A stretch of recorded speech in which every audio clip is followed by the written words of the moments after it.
Hi, how are you? In case there is external noise, ignore. I think there is a drum that is getting in water. Anyway, today I happen to have a new, very determined new Toastmaster who wants to do evaluation contest, and it's scheduled for 14 September.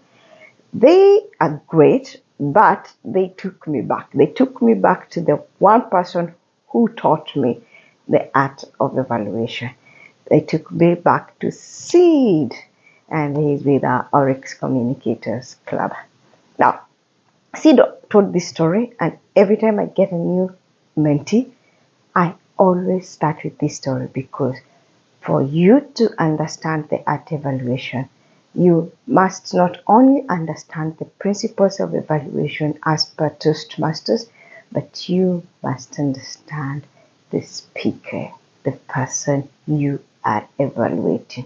So without further wasting time, let me give you the story that Siddharth gave us and left an impact in my life for the past 8 years that I've been a Toastmaster. There was an icebreaker speaker, and he went onto the stage to do his speech. Stood up, did a big pause, looked at the audience, tried to speak, but no words came out of his mouth. Decided to take another pause, looked down, did some breathing, looked up again, tried to utter some words, but all the audience saw was somebody shaking like a leaf on a windy day. After about 30 seconds of that, he started murmuring what the audience could not understand. So after doing that for about 10 to 20 seconds, he paused again, tried to compose himself, but however much he did, no words, only shaking came.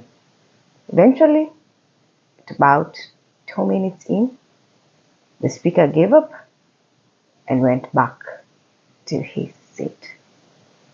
Now remember, in Toastmasters, we get instant evaluation. So if you were the evaluator of this speech, how would you evaluate it?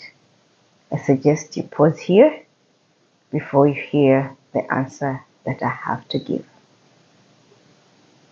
And I like Sid for giving us this answer because it cemented to me what evaluation is. So when the evaluator got in stage, the first thing he did was talk about what he liked about the speech. But what speech, you gotta ask? Turns out the evaluator during the break had counted how many steps the speaker took to reach the stage. And so this is how he started his evaluation. What I liked about your speech was the fact that you took 48 steps to get to this stage. This not only showed your courage, but determination to start your Toastmasters speech journey. I also liked the fact that despite the fear that you had in you, you tried for 2 minutes to present a speech. We noticed that at a particular point you marbled, and even if no words came out, the fact that you really stood to this stage for about 2 minutes showed that you had the courage and the determination to proceed with this speech. My recommendation for you today would be that, as it looks like you have a fear of public speaking, would be one, to practice with your family because they are a familiar surrounding.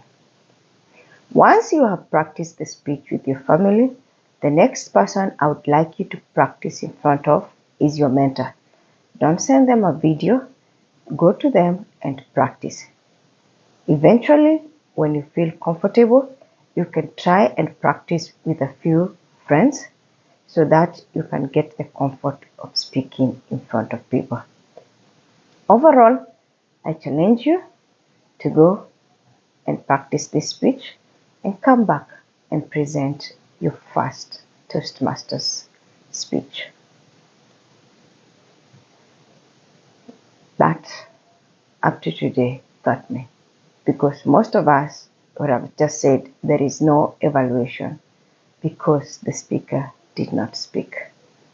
But we noticed that despite the speaker not uttering one audible word, the evaluator was kind enough to give him a recommendation and feedback that he saw and encouraged the speaker.